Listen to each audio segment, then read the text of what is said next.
Here. I can hear. Wonderful. All right. So I think we've got now. Anybody having any issues, just go ahead and message us, please, via the chat. If not, I think Karen and Paula will turn it over to you. Okay, great. I'm just having a little trouble trying to figure out how to see everyone. Let's see. Okay. Well, welcome to Writers for These Times, a Scoundrel Time reading and conversation.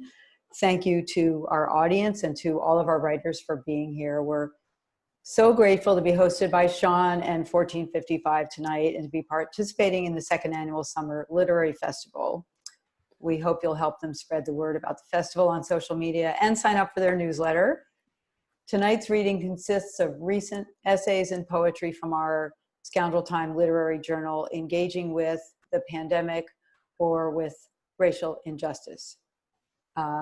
Books by all the talented authors who are reading tonight are available for purchase at bookshop.org through the link in the event description on the agenda page of the festival website. This year, 1455 is partnering with the Potter's House on book sales. The Potter's House is a nonprofit bookstore in Washington, D.C. with a deep history of social justice and community building. You can find them at pottershousedc.org. I'm Paula Whyman, Scoundrel Times editor-in-chief. My co-moderator is Karen Bender, Scoundrel Times fiction editor. Karen is the author of 4 works of fiction, the story collections Refund and The New Order, and the novels Like Normal People and A Town of Empty Rooms. She is the distinguished visiting professor of creative writing at Hollins University. Before we start the reading, I have a couple of things I would like to say about the journal. We launched Scoundrel Time 3.5 years ago, shortly after the 2016 election, not an accident. Scoundrel Time is a 501c3 nonprofit, and all of us working on the journal are volunteers. I want to take a moment to thank our staff because we have a fabulously energetic and passionate staff, and we could not do this work without them. Our poetry editor, Daisy Freed, who is unable to be here tonight, is terrific. Our contributing editors, Robert Anthony Siegel and Dave Singleton, who may have worked with some of you who are speaking tonight. Our editorial associates, Heather Hughes, Glorious Piner, Cass Lintz, Jeremy Steen, Elizabeth Booz, Ellie Paolini, Sarah Gray, and Olivia Loving, and our amazing web tech, Francesca Filippi, all contribute so much, and we couldn't do it without them. And finally, I want to thank our many talented contributing artists because we're here because of your wonderful works. You make the journal the powerful record that it is. It is our mission to publish poetry, fiction, creative nonfiction, and visual art that engages with the pressures brought on by the current political situation. We're creating, we hope, a literary archive of artists' responses to this moment. And in my mind, a key aspect of our mission is to encourage empathy. Too often, as we've seen, people don't act until they feel empathy.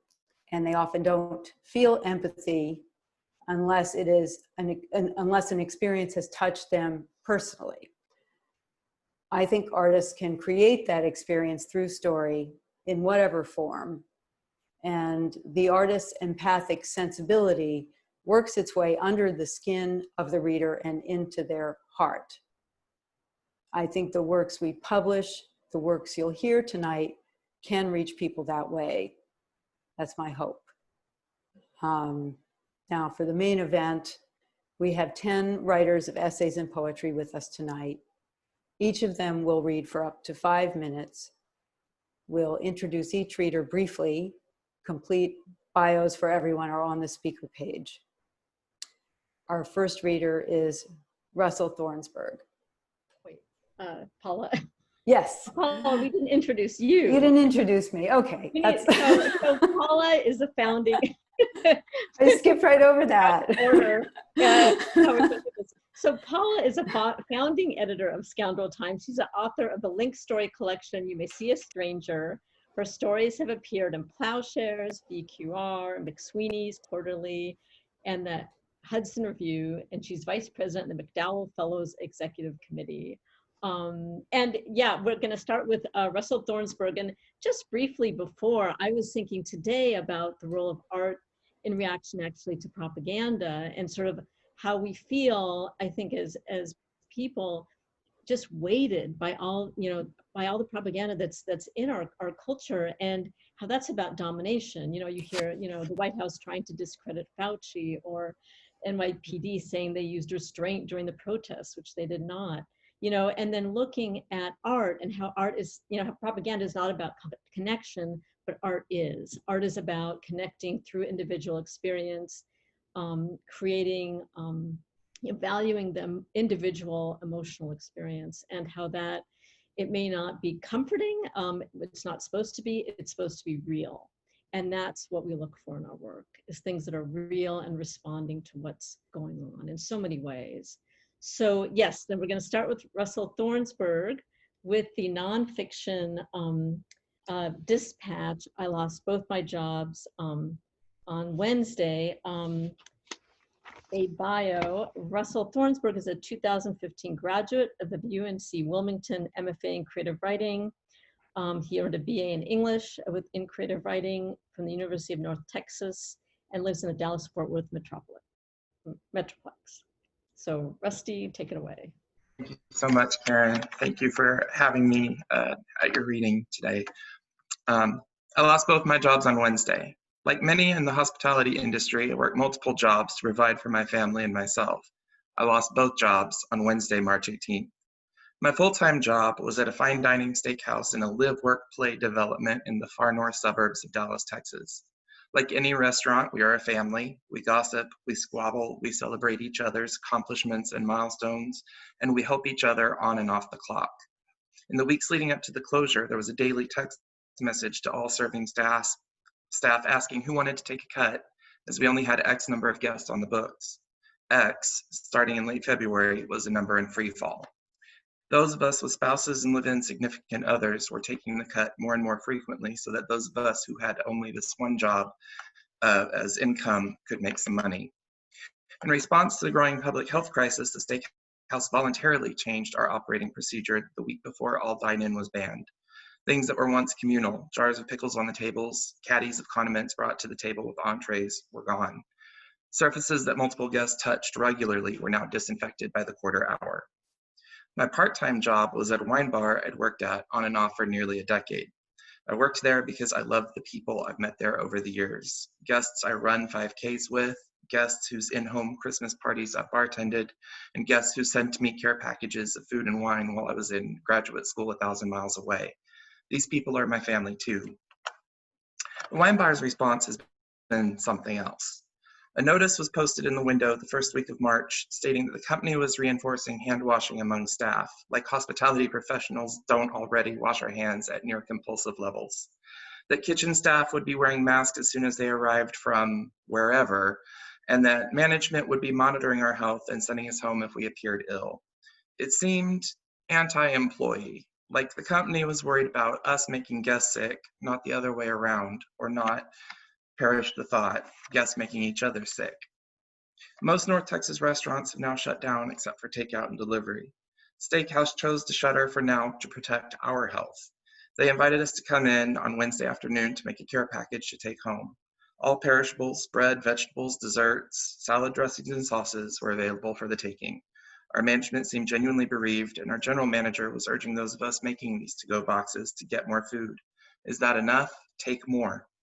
They've stayed in contact with us, letting us know how to file for unemployment, reassuring us that we still have a job when this emergency is over, and reminding us that they're here for us. The wine bar, not so much. I received a text message that my location was closed indefinitely. The other locations are offering curbside pickup during limited hours, and the home office has been sending out emails hawking their wares while adopting a somber tone. A quote, "We've been humbled by the outpouring of support and sympathy for our brothers and sisters in the service industry." Meanwhile, no mention of what they're doing as a company to help their own employees that have been sidelined, but please do stop by for a discounted wine and some takeaway. If you have the money to support your local businesses right now, by all means, please buy the care packages restaurants are putting together. Go get your to-go with eggs, butter, and a side of hospitality-grade toilet paper. Absolutely help where you can, but please ask what they're doing before you spend a penny. Thanks.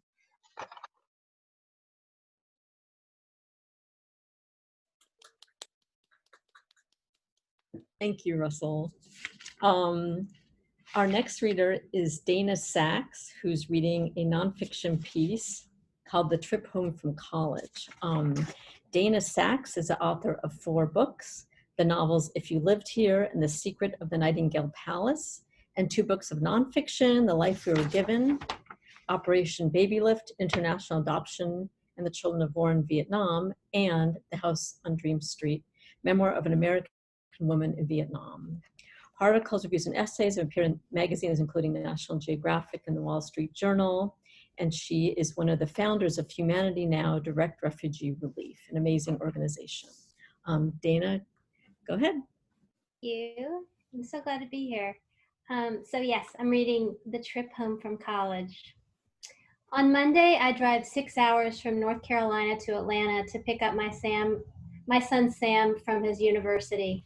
On Tuesday, we prepare to drive back, shoving into our car his entire dorm room. Electronic piano, ratty sheets, plastic stackable drawers, boxes of sneakers, and never-worn button-down shirts, turning the Kia into an overstuffed suitcase, a crock here, a bottle of shampoo there. Before I arrived, Sam tried his best to organize, but he had only 2 days to shut down his life and say goodbye to his friends, many of whom are graduating seniors he'll never see again. They've been hanging out together on a campus that already has 2 positive cases of COVID-19. I want to help him through his sadness, but I am tired, scared, and wondering how to practice social distancing while spending 6 hours together inside a car. For weeks, I've been cramming epidemiology like I'm preparing for the MCATs, but I haven't gotten to the chapters describing how virus molecules move through the air. In the end, our strategy is simple. I don't share my Mentos, Sam doesn't share his Slim Jim. As we merge onto I-20, I announce, later we'll switch seats. I don't mind driving most of the way, but after the sun sets, the teenager with good night vision will take the wheel and get us home. That's fine, Sam says, then promptly falls asleep. 4 hours later, after stops for gas, bathroom, and food, using paper towels to grip pumps, flush toilets, open doors, we pull into a parking lot and discover that we can't switch seats. The dorm room in the back of our car has pushed the driver's seat practically into the steering wheel, and Sam doesn't fit. He goes back to sleep.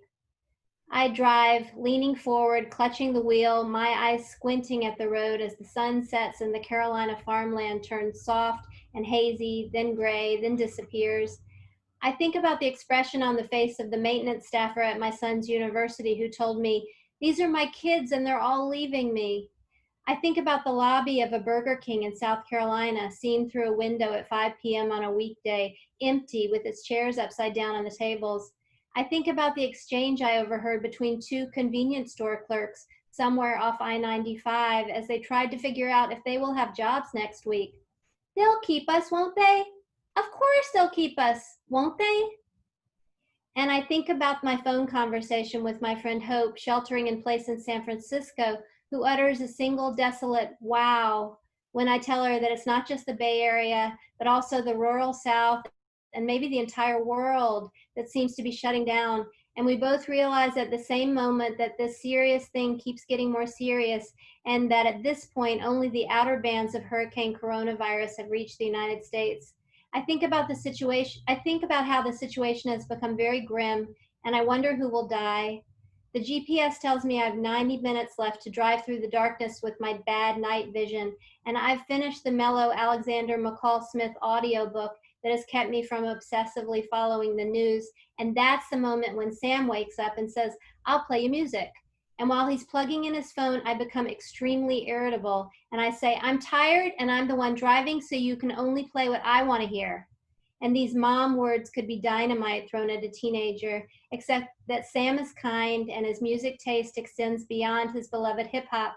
So for the next 90 minutes, he gives me comforts from my own college years. Bob Dylan, Neil Young, Cat Stevens, Bob Marley, and 2 different versions of Angel from Montgomery, John Prines and Bonnie Raitt. And it's while we're listening to one of those and plunging through the darkness that we both felt, just giving me one thing that I can hold on to. And I feel a sudden urge to grab my boy's hand, but I don't. Thank you.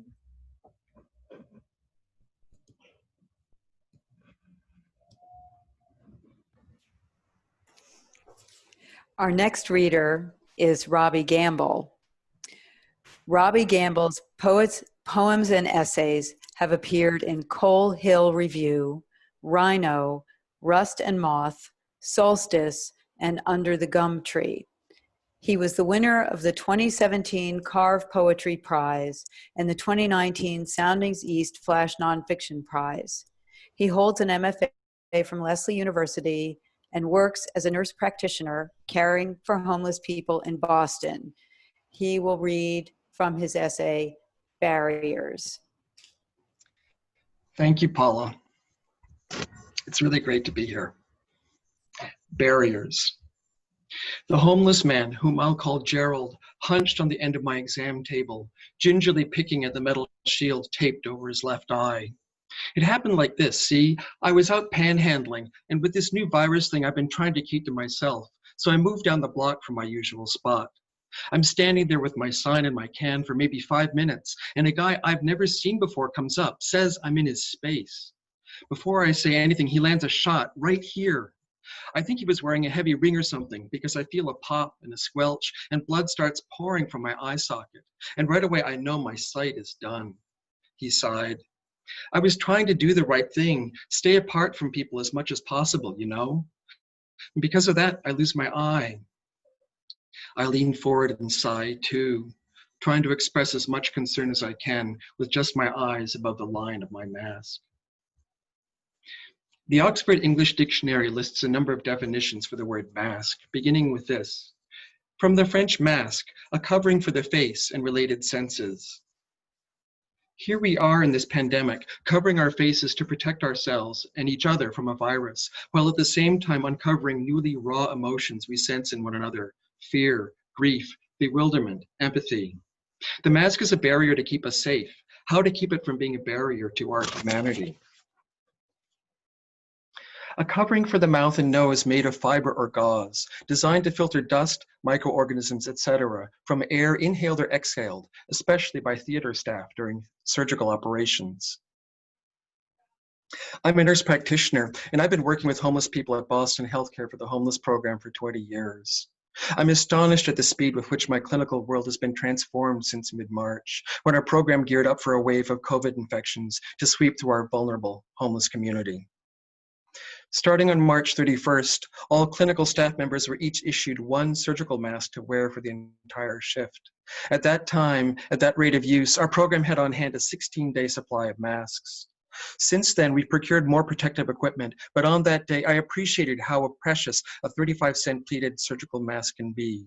The sheer close physical presence of this thing on my face, molded over the bridge of my nose and the swell of my cheekbones, the awareness of each breath circulating through the narrow space between skin and fabric, reminded me at each moment that we were moving into a deepening healthcare crisis. A facial expression assumed deliberately to conceal an emotion or give a false impression, an outward appearance which belies a person's true nature. Of course, we've all been on edge, hunkering down in our homes, wondering what comes next for the world in this moment of climbing infection rates and plunging employment.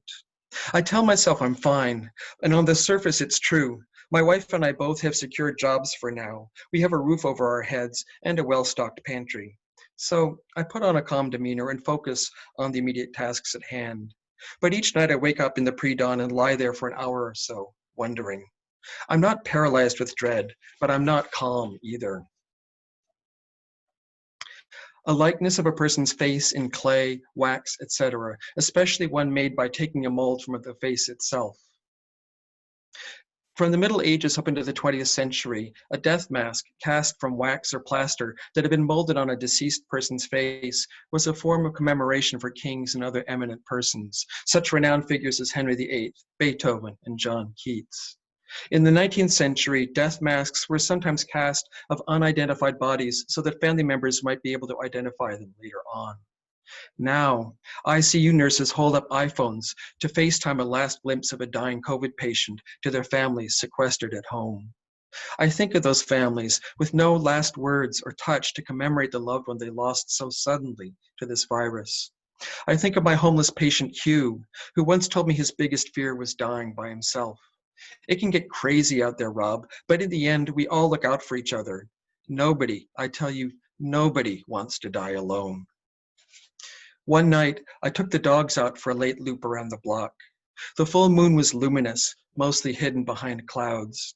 But beyond a line of trees across the street, spring peepers were chiming at full volume, a joyous chorus of frogs seeking mates as they carried their life cycle into another season of renewal.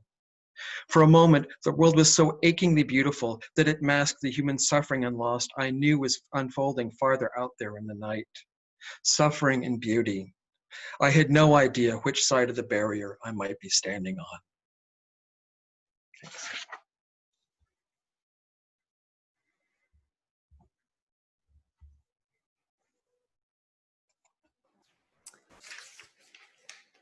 Thank you, Robbie.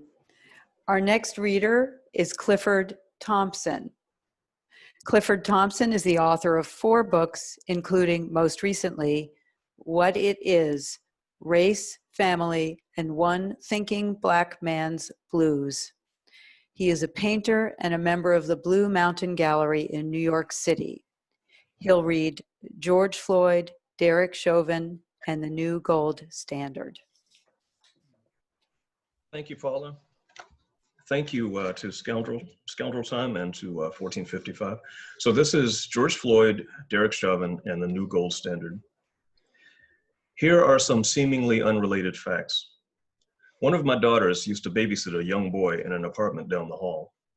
The boy called her Lalat. Without revealing my daughter's name, I can say that Lalat is nowhere close to it. The boy's name for my daughter was not a recognizable approximation by one whose vocal muscles were still forming. It seemed rather a result of a mysterious process in that sweet little boy's head, and I've always wondered what the process was. In the 1970s, the United States took the dollar off the gold standard. As I understand it, that means that the value, one might say the meaning, of the dollar was no longer tied to the physical treasure the nation possessed. The value, the meaning of the dollar were now determined by the whim of circumstances and people. Paper money was worth what the common agreement of the moment said it was worth. In the spring of 2020, in Minneapolis, George Floyd was thought to have purchased cigarettes with paper money that, by common agreement, had no value. The term for such paper money is counterfeit. A short time after presenting this counterfeit money, Floyd died because police officer, Derek Chauvin, had his knee on Floyd's neck. With his neck under Chauvin's knee, Floyd let it be known that he couldn't breathe, after which he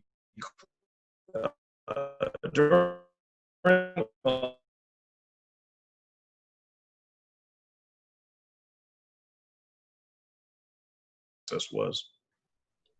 A gold standard ensured that we could say about paper money, this has value because it is backed by something real. An instance of paper monies having no value is when the money is counterfeit. There is no such thing as counterfeit life. An instance of a life having no observable value would seem to indicate a system in which the value of lives is not attached to anything real, in which their value is determined by the whim of circumstances and people. Our current circumstance is that the people running the country place no value on certain lives. That circumstance renders certain actions and gestures valueless, one might say counterfeit. One such counterfeit gesture was the president's walking to a church holding up a Bible, a symbol of values he clearly cares nothing about. To what standard might the value of lives be attached? The president does not believe in the standard represented by the Bible. That is true of many other people as well. That in itself is neither good nor bad, but clearly some standard is needed. My daughter was paid to take care of the boy down the hall. Derek Chauvin was paid to take care of the citizens of Minneapolis. One of them failed at the job. Could the standard be that it is our common job to take care of one another? The problem with that idea, aside from its touchy-feeliness, is that it goes against the first concept that many people name when asked what defines America: freedom. The idea, says the most vigorously flag-waving of right-wing Americans, is that in a free country, each person is responsible for him, her, their self. We depend on no one else, and we are responsible for no one else. That sounds good and fair.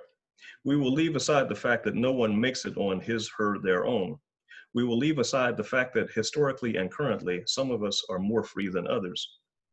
We will leave it aside because maybe the concept of freedom nonetheless works for our purpose, which is to find a new gold standard, something real to which the value of a given life may be tied. People insist on freedom as the American ideal? Fine. We are here to hold you to that, Mr. and Mrs. Flag Waver. We insist on the freedom for all of us not to be killed for no reason by people who are paid to protect us. We are here to tie the value of our lives to that freedom.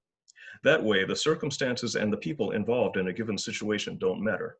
Whatever is going through the head of a Derek Chauvin doesn't matter any more than it matters how the neighbor boy arrived at La Latte. All that matters is for that officer, out of respect for our freedom to live, to remove his knee from our neck.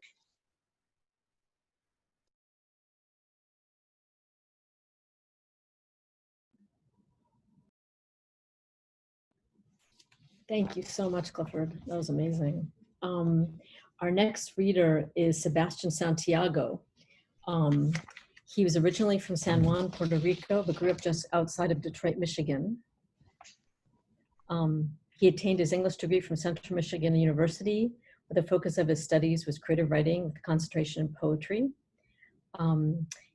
He is attaining his MFA in creative writing, and his work featured forthcoming in the Emerson Review, Poetry South, Up Northlit, BMP Voices, and Rigorous, among others. Go ahead, Sebastian. Hi, first of all, thank you for having me. This really is wonderful. It's nice to have things like this during this pandemic when things seem so grim. So this really goes a long way. Just a quick comment about this piece. It's really my mother's reaction to the Ahmaud Arbery video. At the time I was staying with my mother in Michigan, and she's in a pretty conservative town. I had my hair pretty long, and basically she had this plea with me to kind of take on this clean cut image. So this is kind of this dialogue between us two, but also this reaction. So it's called Cut Your Hair Tomorrow. Cut your hair tomorrow. My mind tossed all night like ragweeds caught in a storm, thinking of these words, cut your hair tomorrow.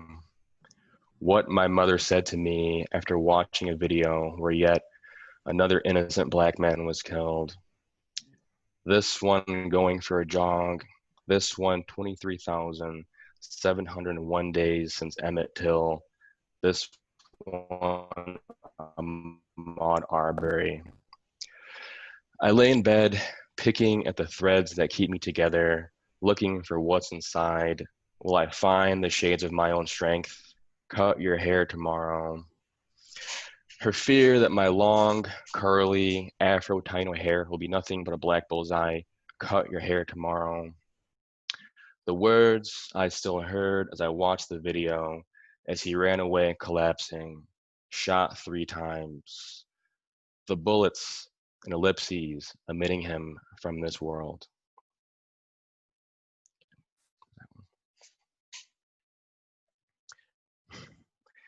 And then I do want to say, Daisy did mention I might have time to read a second one. I guess I'm not, I don't mean to, okay, see the nodding. I had a different piece prepared, but I think this one would be a bit more fitting.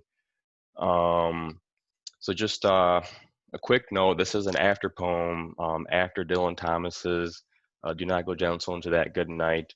And much like how in that piece, that's sort of a dialogue between him and his father. I'm watching these videos and I'm thinking, what are these mothers telling their children, their sons in this climate. It's really unfair that they should have to, give any such warning. So this is meant to be a dialogue between a Black mother and her son. So it's just called Rage. So Rage for George Floyd after Dylan Thomas. Do not go gentle into that good night, as hatred burns and raves at close of day. Rage, rage comes with the dying of the light. Cruel men linger and know not what is right. I fear that you, for being Black, they'll also slay. Do not go gentle into that good night. Despite the standing of our people's plight, the change we've sought still feels so far away. Rage, rage comes with the dying of the light. Black men caught sing against the sun in flight, were restrained, yet with their lives they had to pay. Do not go gentle into that good night. They could not breathe and saw a blinding sight. The throat clutched, the crushing of an airway. Rage, rage begins to burn throughout the night. For you, my son, I pray you keep all right, and fret you'll call my name as you fall prey. Do not go gentle into that good night. Rage, rage comes with the dying of the light. Thank you.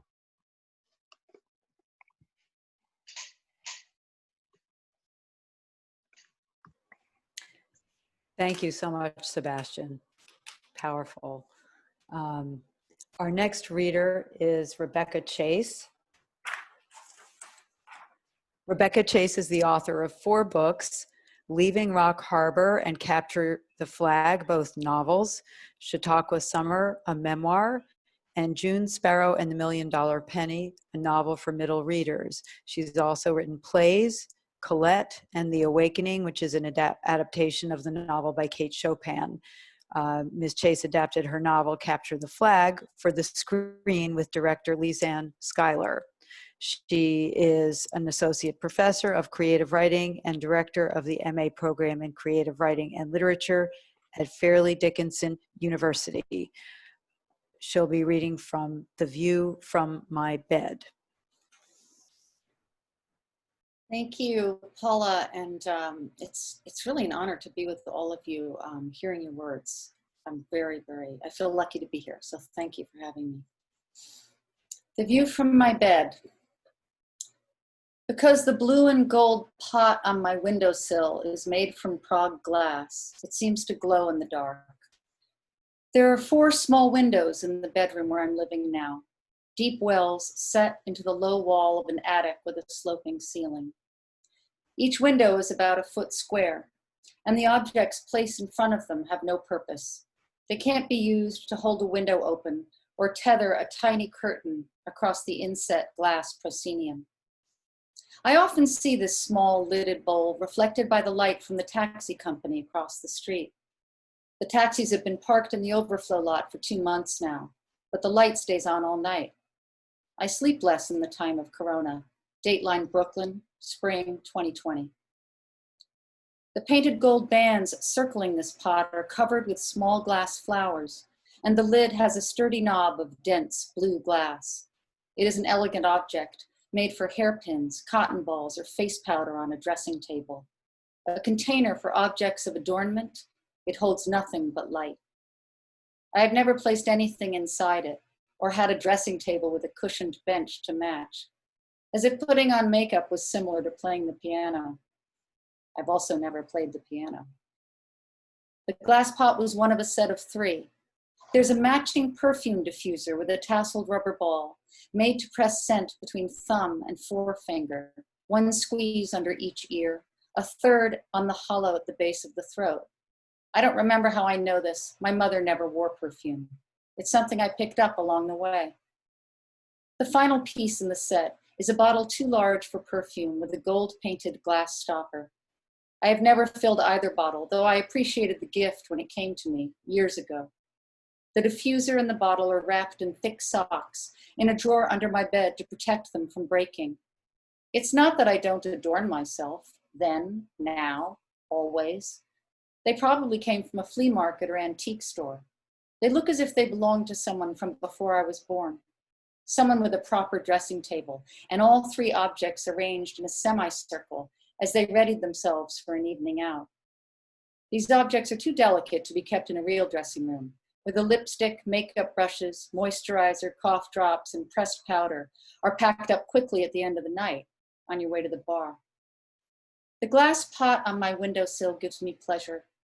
I received it from someone I no longer think of on a daily basis, and it is a mistake to read too much into my keeping his gift on display.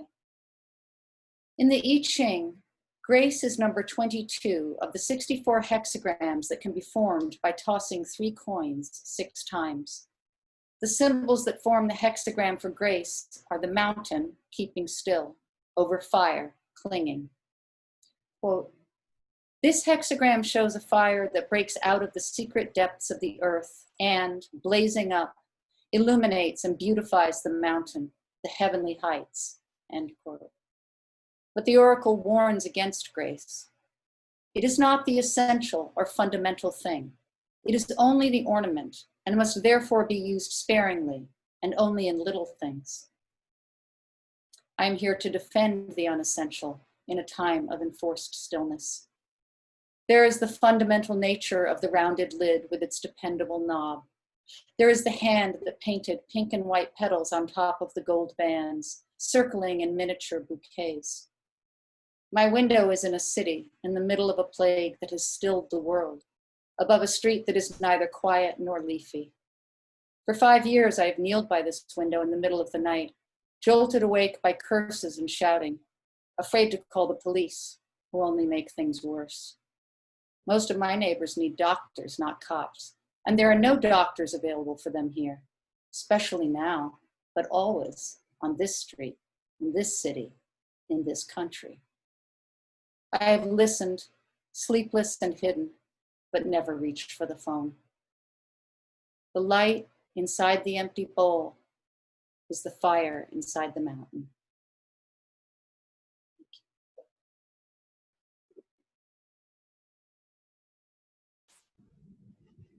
That's beautiful. Thank you. Our next reader is Eric Wilson, who will be reading his nonfiction piece, High Risk.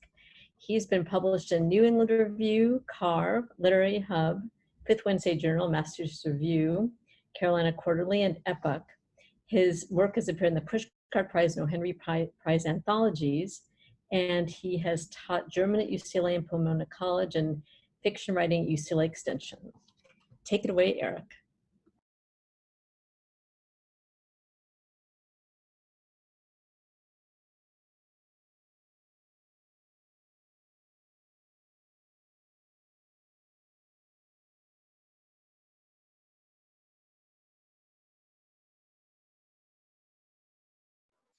Eric, you need to unmute yourself. You're muted.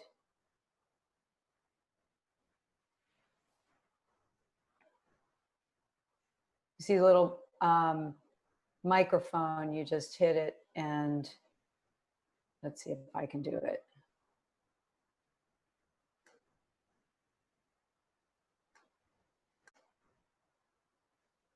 Go to the bottom of your screen and hover over the microphone that's on the bottom left, and you can unmute it. See the bar on the bottom?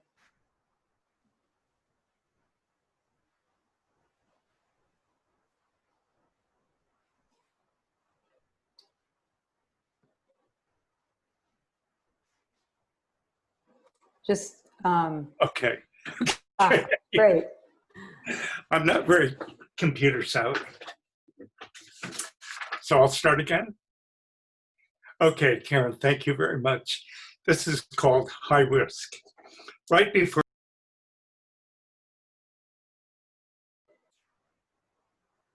You just muted again. I don't know what happened. I think you just muted yourself again. did I press something? Yeah. Okay. Okay. Can you hear me now? Can you? Theo, it still isn't working. Yes, it's working now. Oh, Go ahead, Eric. We can hear you just fine. Yeah. Okay, am I good to go? High risk. Right before Christmas, I developed a persistent cough. In due course, I went to urgent care. Upon examination, I was diagnosed with pneumonia. An ambulance with an accompanying fire truck was quickly dispatched to take me to the ER. I spent the Christmas week in the hospital on oxygen. I'm 81 years old and have a compromised immune system, antiphospholipid antibody syndrome. It's a rare disorder, fewer than 200,000 cases in this country a year. My immune system mistakenly attacks normal proteins in the blood. Although I never smoked, I also have chronic obstructive pulmonary disease. Perhaps this is attributable to my growing up in the San Gabriel Valley in the 1950s. On the front page of the LA Times every morning, they would have a small box in the lower right-hand corner indicating whether we would be having smog green, smog yellow, or smog red. Quite often, 3 o'clock PE class had to be canceled. We weren't supposed to be breathing. Whoops. Oh, Theo, I touched something and cut myself off. Oh, no, Eric, you're No, still with us. we can still hear you. You're still with us. We can still hear you. It's fine. No, just keep going. Okay. Yeah, just keep going. I can't see anybody, so what I did. Last spring, I made a trip up to June Lake, California at an altitude of 7,654 feet. By the third night, I found myself gasping for air so badly, I had to be taken to the ER in Mammoth Lakes. They immediately put me on oxygen for the next 2 hours, dismissing me with a laconic admonishment, "You better go back down the hill right now." My health was precarious enough before COVID-19 hit. I'm the person they tell, stay home. Even though President Trump seems to feel that sacrificing the elderly is a scant price to pay for a robust economy. Quote, "We're going to be opening our country up for business because our country was meant to be open." Texas Republican Lieutenant Governor Dan Patrick asked seniors if they would, these are his words, "be willing to take a chance on your survival in exchange for keeping the America that America loves safe for its children and grandchildren." Well, no, actually, I'm opting to stay home. I live in Santa Monica, California with my husband, Ted, so I'm not alone. We've been married for 6 years and partners for 39. Ted's younger than I am, so in theory, he's not at the same level of risk.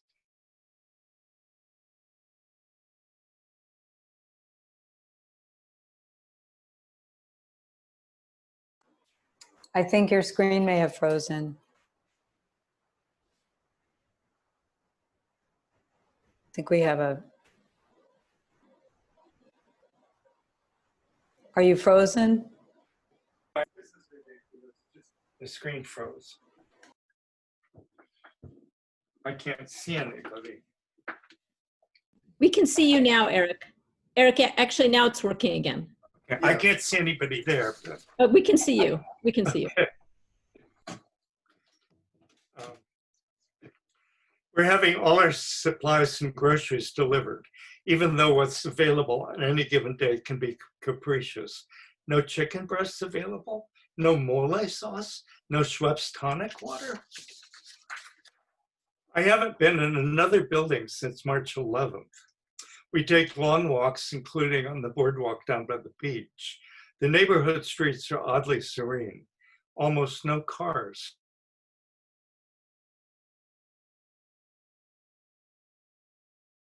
Quality time with their dogs. At the beach, they've taken down the rings and slack lines and other gymnastic equipment. Virtually no one is there listening to the waves, except for joggers and the homeless. I try to stay optimistic. There are books, so many things to read. And of course, there's always Netflix, Babylon Berlin in the original German. But I can't help wondering, just how long will this lockdown last? How long will I last? Life for me is already uncertain, now that I'm in my 80s. In newspaper articles, I'll read about a person in the public eye who's in his 80s, and I'll think, is he still alive? He must be decrepit. In my mind's eye, I'm still 21, traveling off to Berlin for a Fulbright year of study. Right now, I'd settle for being able to travel to Rite Aid.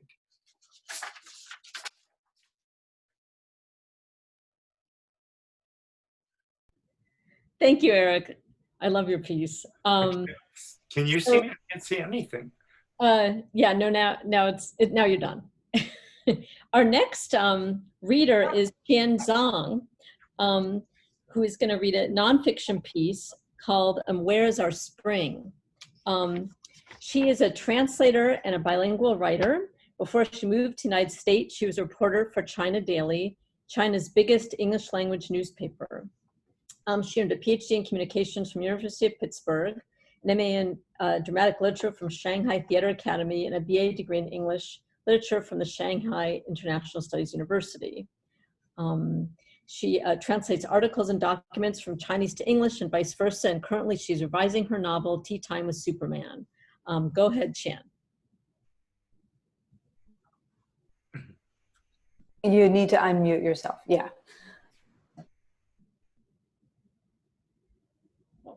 You're muted, Sean.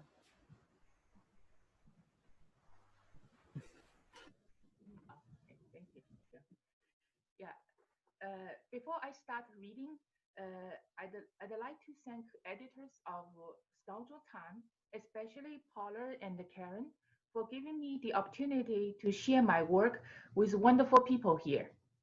The title of my piece is Where is Our Spring? Each click was only a few minutes apart. Nothing had changed, but I still could not help myself from refreshing my computer screen.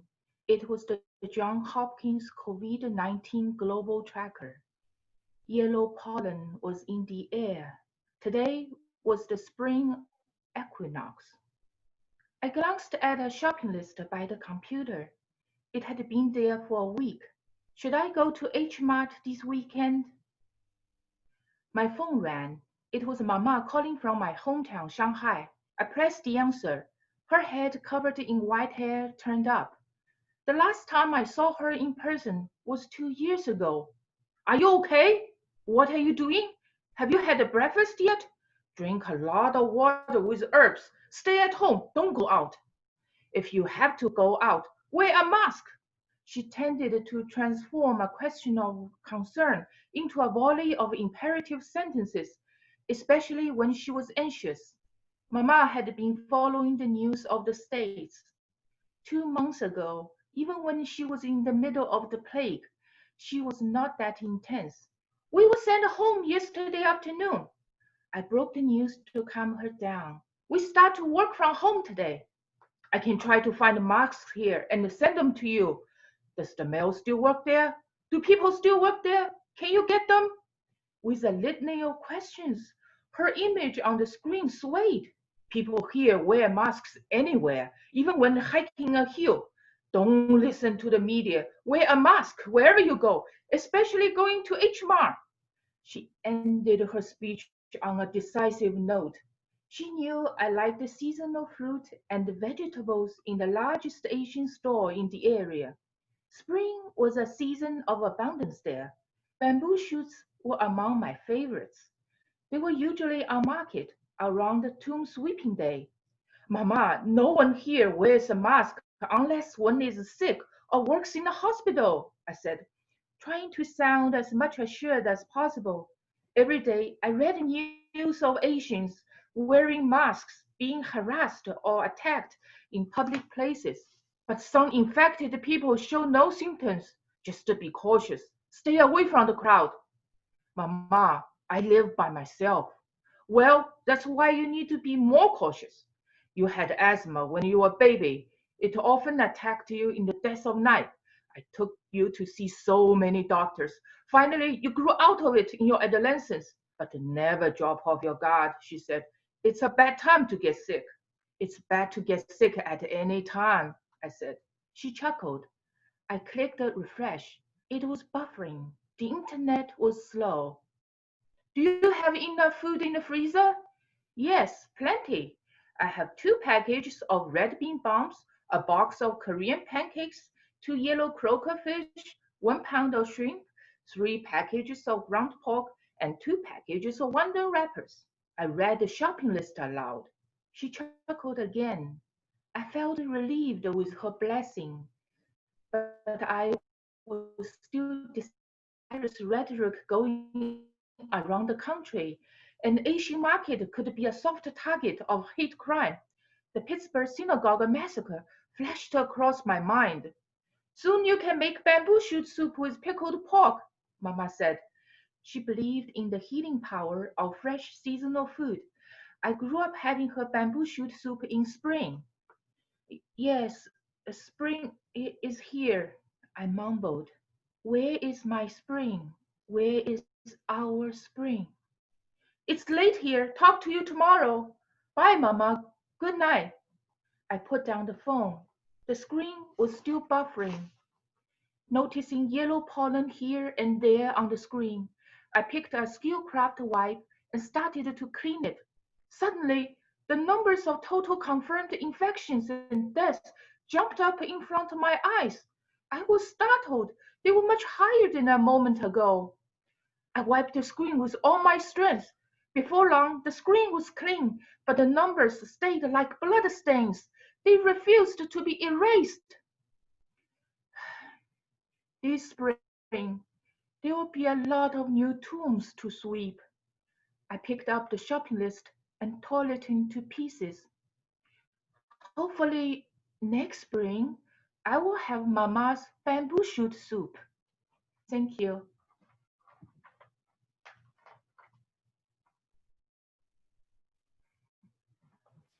Thank you. Thank you. Thank you. That was lovely. Our next reader is Karen Outen. Karen Outen's fiction has appeared in Glimmer Train Stories, the North American Review, Essence Magazine, and the anthologies Where Love is Found and Mother Knows, 24 Tales of Motherhood.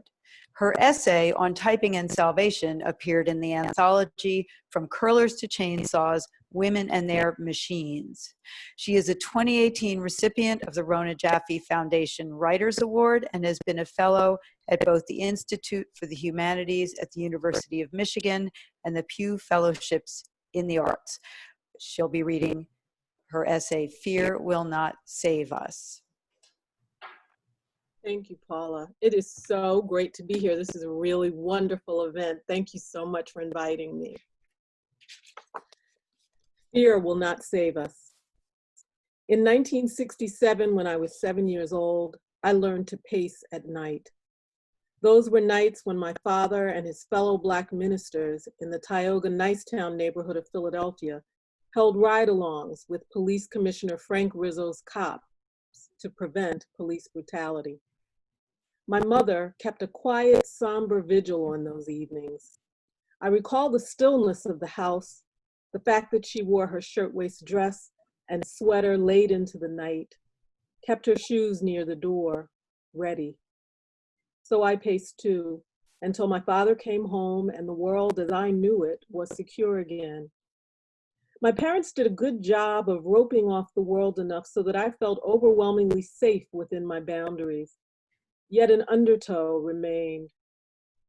For a while every week that year, some schoolmate or other told of a new prediction that the world would end on a Friday afternoon, and we'd all race home, sit on the front steps, and wait for what seemed inevitable. Across town, my cousin Kim asked her mother on one of those fated Fridays, "Am I going to die?" And pointed to the various drain cleaners and toxic liquids. "Did you drink any of that stuff?" she asked Kim, who shook her head. "Then no," she said. Any kid might fear death in the abstract. We weren't any kids. No matter how safe a haven our parents created for us, we were still Black kids growing up in a time when images of people like us being beaten, shot, set upon by dogs, and tortured by water hoses, lit up our TV screens each night. We understood that we were being hunted. As I watch footage of George Floyd's murder by police officers, I am reminded of what I discovered in childhood. We are game, blatantly, without hesitation, without warning, and my tendency toward fear flares up, a chronic condition. Fear has been handed down to Black folks as if it were mother's milk.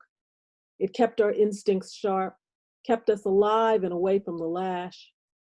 It became a good controlling tool for the slave owner and later the supremacist, and then the cops. As a child, I deeply feared the sight of police officers. By age 7, I knew the cops rounded up bad guys, and I knew why my father and his colleagues rode with them at night. But I can call up a memory even before that. I was 5 and riding the subway with my mother. A police officer stood near the door and glared at us, turning away and then back, scanning my mother and me. The billy club on his hip, the bulge of a gun, the low brim of his cap all terrified me. To top it off, he glared at us with what felt like disgust. I burst into tears. The cop gave a short, amused snort. In that startling moment, I understood he would never come to my aid. You do not want to incorporate the fear, but you do. It becomes a separate bodily organ, say, wide and deeply lodged as a liver. You ignore it much of the time, work to keep it from becoming inflamed, but it leaves you permanently wakeful because there's no way around this truth. There are times when you'll need it. It's like Cedric the Entertainer's joke. White folks see people start running and they wait around to see what everyone else is running from, blithely curious. Black folks see somebody jump up too fast like he might run, and we're on our feet and running. That's funny in a painfully accurate way. We reside atop centuries of being on alert. What must it be like to live without fear? In the aftermath of George Floyd's murder, my fear as a 7-year-old child has been transmogrified. I feel pure rage. My cousin Kim and I talk on the phone about death again. Is her adult son going to die? Die for going to the store, for walking through his neighborhood, for having the audacity to be Black and alive in America? Hell no. We take to the streets carrying generations of children who have asked their parents, am I going to die? As well as generations who answered, hell no. Fear will no longer protect us. We refuse to spend our lives pacing the floor. Thank you.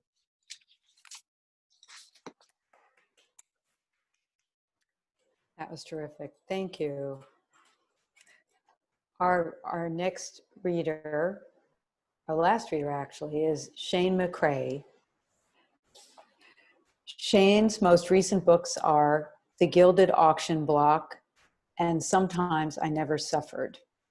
He has received a Whiting Writers Award, a fellowship from the National Endowment for the Arts, a Lannan Literary Award, and a Guggenheim Fellowship. He lives in New York City and teaches at Columbia University. He'll be reading poems, Some Heavens Are Silence. Thank you, Paula, and thank you, Karen, and everybody at Scoundrel Time, and thank you, Sean. So can everybody hear me? Is it working out? Perfect. So I'm going to try to read 3 poems, which seems a little ridiculous.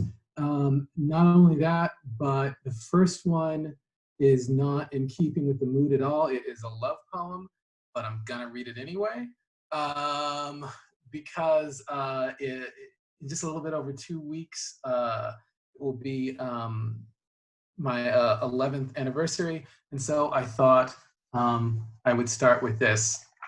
And this is called A Sea.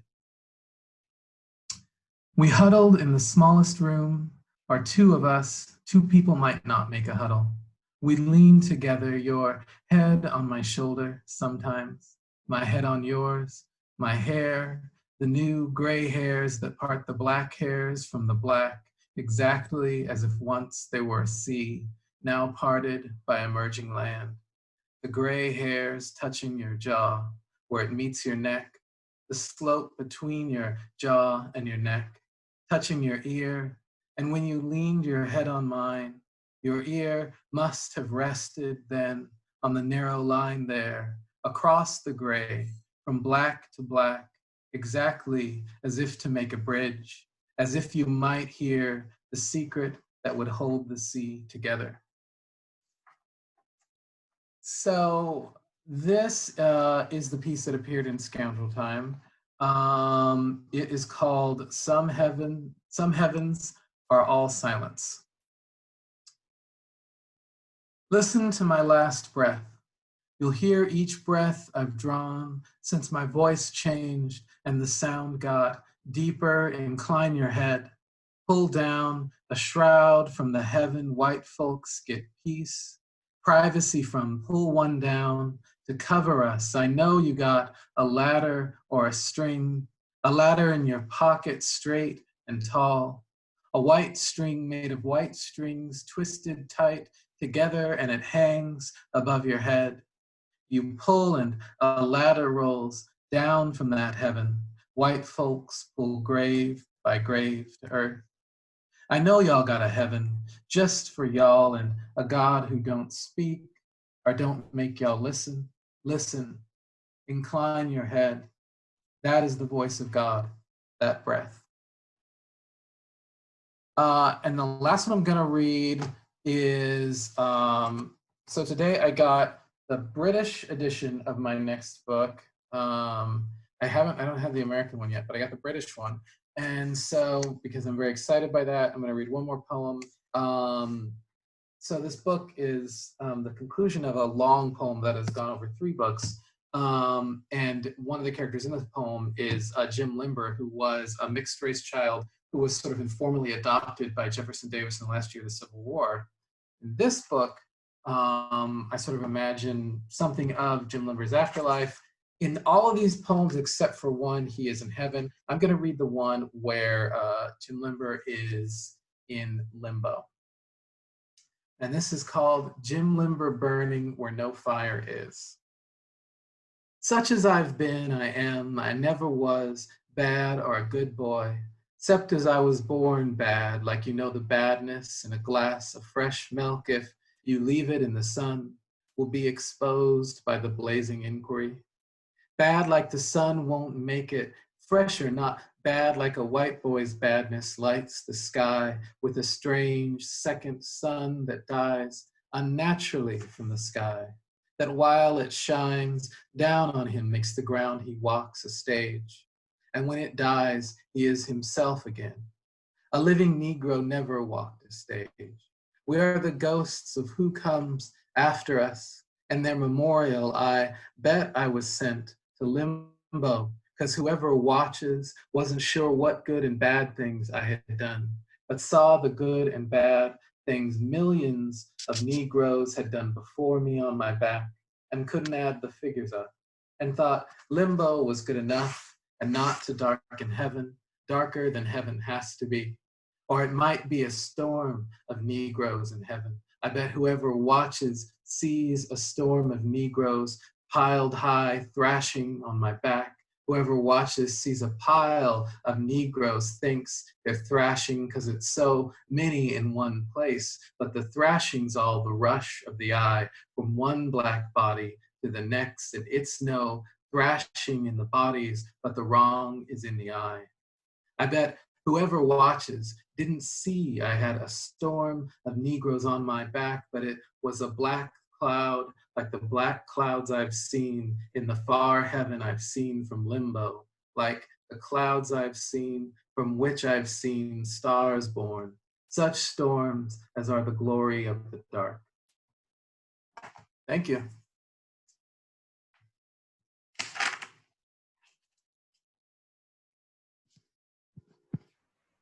Well, this is really a treat for me, and I'm sure for Karen as well, as an editor, to actually get to hear this terrific work live.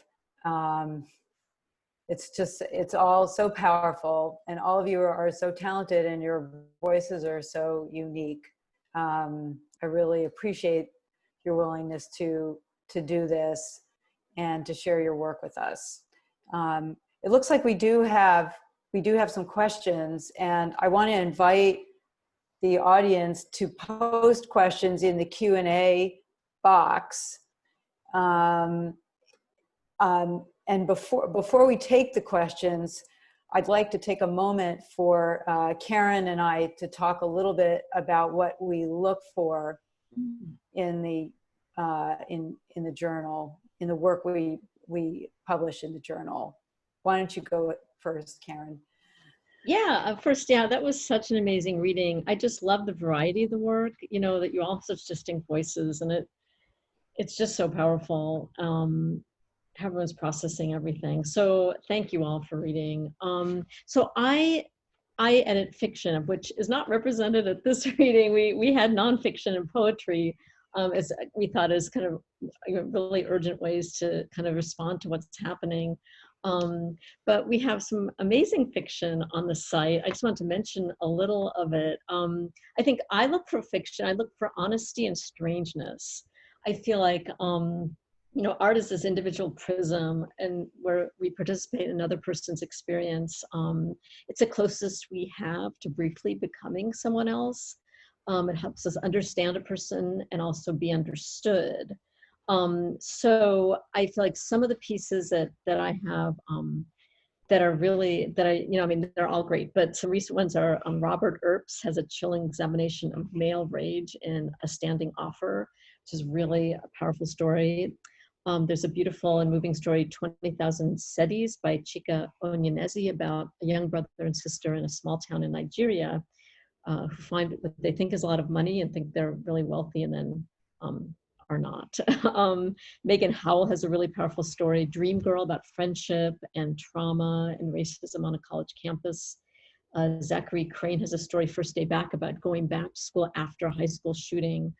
We also publish a lot of flash fiction, because I feel like flash fiction really addresses a lot of what's going on now in this urgent way. We have a really good piece, Paper People, by Lucy Zhang and Michelle Ross's flash. Dendrochronology, about kind of women and safety. So I guess the idea is we get a lot of work that maybe isn't on theme. You know, just people send out kind of en masse, and we get the stories that may not actually relate to the theme. So I think one thing, if you want to send to us, is think about what is engaging with something that's going on in the culture in a personal way, and how can you do it in a way that's strange? You know, how can you look beyond the obvious and, you know, the cliched, and find something weird and unique? Thank you, Karen. I'm gonna say something about since I guess I'm the primary essays editor. Although I will also say that Robert Anthony Siegel and Dave Singleton, our contributing editors, also do edit essays. I wanted to mention, if you submit fiction or poetry, you would go through our Submittable account, and submissions are free. And if you're submitting essays or visual art, we also take visual art. I ask that you query first. And all of that information is in our guidelines. But for essays, I look for a story that is personal to the writer. And I look for a story, an essay with a story. As you can see by the variety of essays we've had this evening, that can mean so many different things. One of the things that I'll just mention a few topics I'm kind of interested in hearing from people about.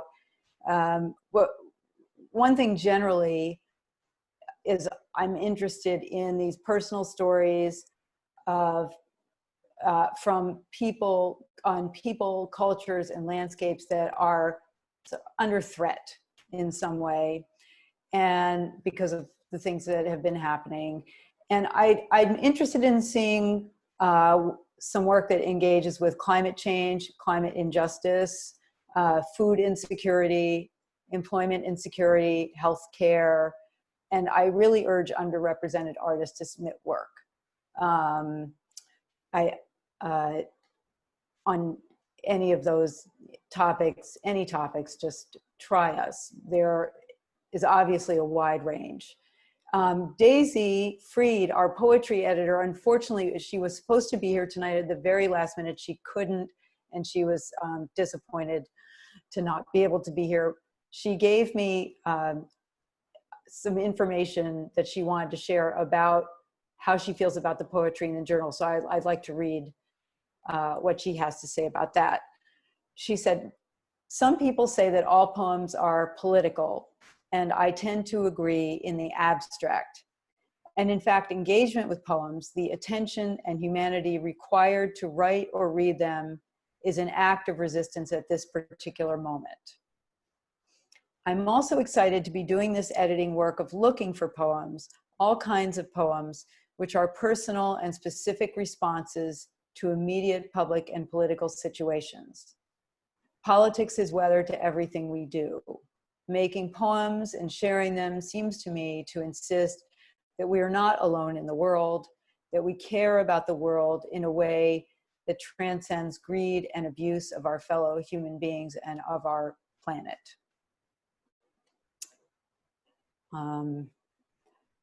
So I encourage the audience to put questions in the Q&A box, and I see we have one here. Oh, we have a few questions. The first question, which I'm just going to open up to anyone on our panel who would like to answer, is from Sarah Bach. Oh no, Carolyn Bach, sorry. "How has your writing changed in these strange times?" Specifically related to the pandemic. And let's see, she also notes here, Carolyn Bach, CCNY, MFA class. I guess she went to school with Rebecca. So would anyone like to address that? How has your writing changed in these times? Remember to unmute yourself. Someone. Clifford. Yeah, I think in a time like this, obviously there is the pandemic. There's also the situation with George Floyd and everything that represents, and it does force one, in my experience, to consider one's relation to the rest of society. You know, even more so than might have been true before. That's been my own experience of it. Yeah, it's kind of it's almost, these times are almost sort of like a sort of a roll call for writers, I feel like, you know, and you know, it's a time to say, you know, here, I'm here, and this is what I think, and this is what I have to say about what's happening. So that would be my take.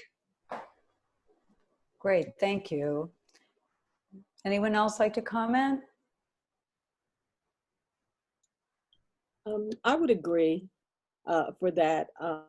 To that, I write fiction primarily. So writing this essay about fear, it started with some emails that I was writing to people, and I was writing furiously because all of a sudden, not just the pandemic, although I think the pandemic gave us time to pause, but after the George Floyd murder, I was plunged back to the 1960s, but not just as a child, you know, now with the vantage point of being an adult and rethinking it. And what happened for me was several days of just writing furiously, whereas I had become a much more measured, okay, an hour at a time.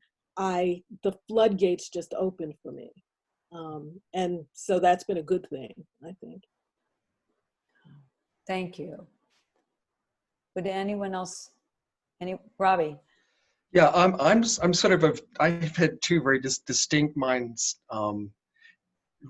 Given, I mean, with the pandemic as a healthcare professional, I mean, I have a lot to sort of process and say, and feel comfortable doing that. And then you know, George Floyd's murder happened. And as a white male, I had this very you know, this strong impulse that I just need to kind of shut up and listen and process. And kind of own my own white maleness and think about where that sits. So there are two very sort of competing responses to two very, powerful concurrent events, and it's I feel a little storm tossed in the midst of all of that. Thank you.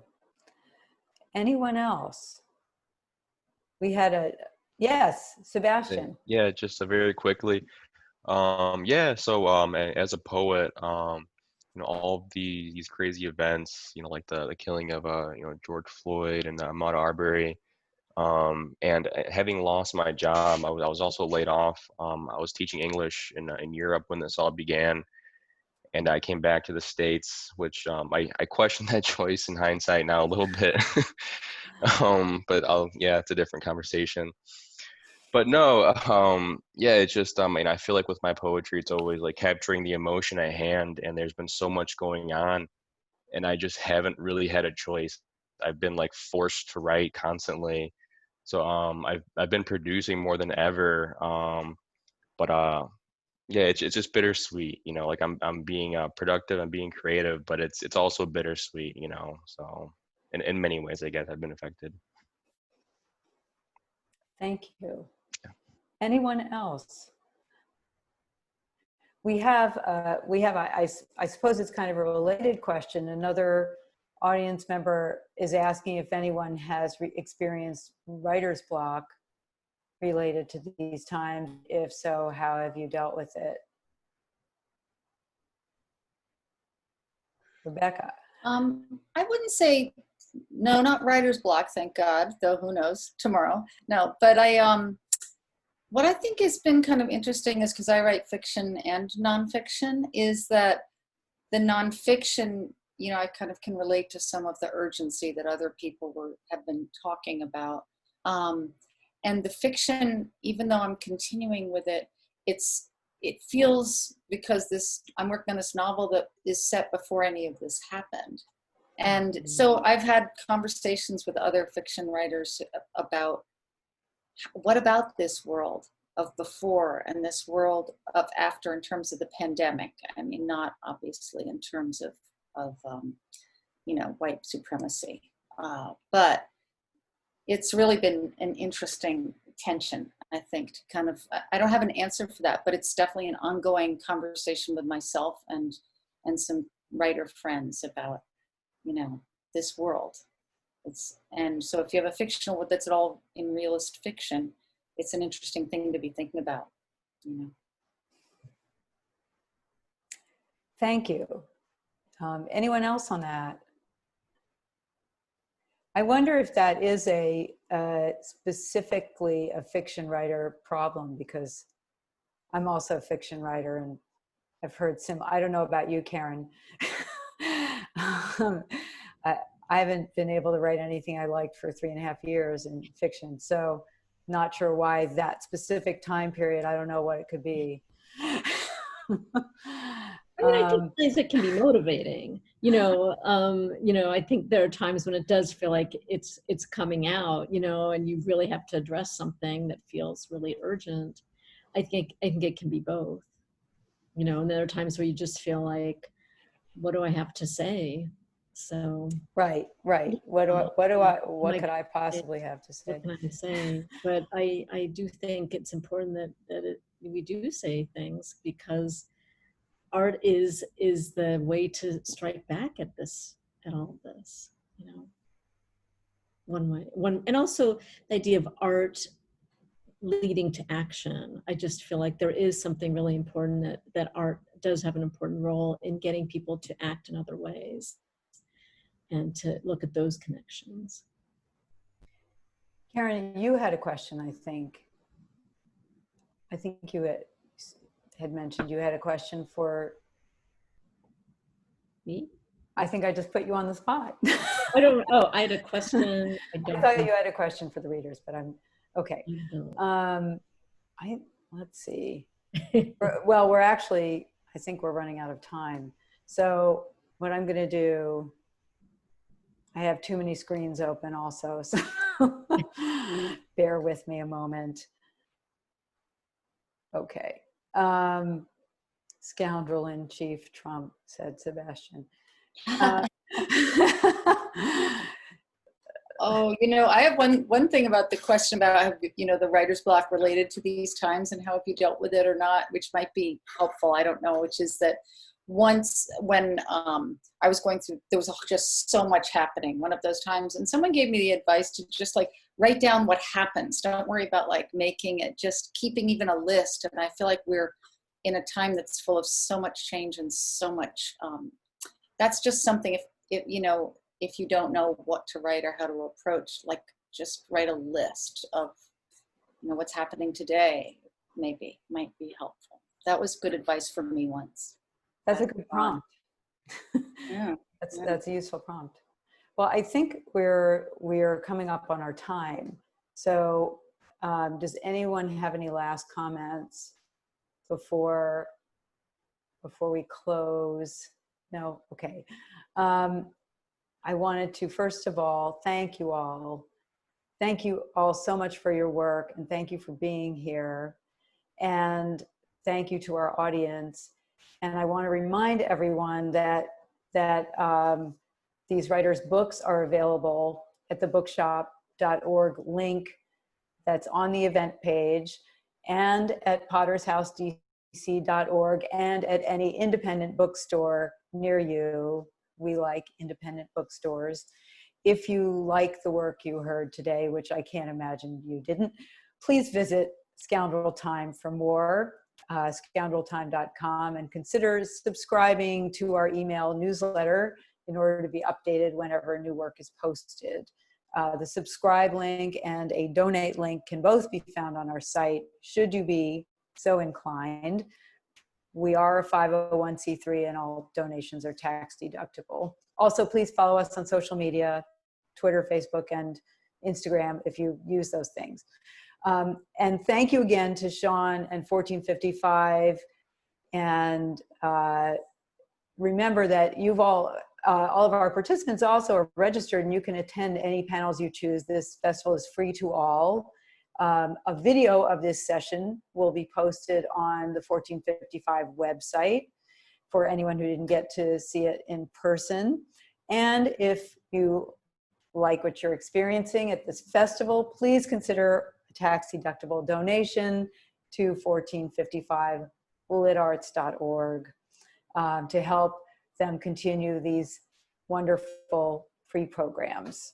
Thank you all so much. Thank you all. I have nothing to add to that other than it's always a pleasure to be in the presence of great writers, taking the time. I'm a better reader and writer for having heard this, but also the fact that it's topical and you talked about your craft. Just perfect for this festival. I'm deeply appreciative, and thanks for the audience tuning in. Please support your independent literary journals, of which Scoundrel Time is a wonderful representation. And thanks for supporting literature and writers. Thank you, Sean. Thank you all. Yeah. Thanks, everyone. We'll see you tomorrow.